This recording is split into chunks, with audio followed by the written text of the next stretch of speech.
SOLIDWORKS 2021 has a huge set of new features and performance enhancements. Let's take a closer look at some of them right now. eDrawings 2021 has new enhancements for viewing custom properties. Now you can see them right in the upfront user interface graphically, and you can also see not only custom properties but also configuration specific properties. We've also made enhancements to some of our 3D measuring capabilities.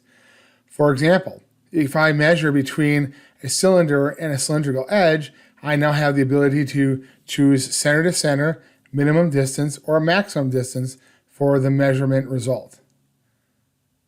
Additionally, measuring from a cylinder edge to a flat face will give me the normal distance.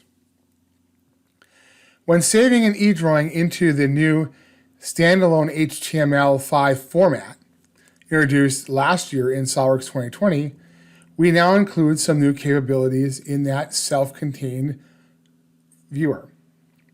For example, you will now see in that self-contained HTML5 version of the eDrawings file and the viewer all meshed together that now we have some measurement capabilities built in to this compact format. Additionally, a very popular way to use the eDrawings desktop tool is to pull models apart piece by piece. And now you can do that interactively in the self-contained HTML viewer as well. So that's just some of what's new in SOLIDWORKS 2021. To find out more, go to www.gsc-3d.com today.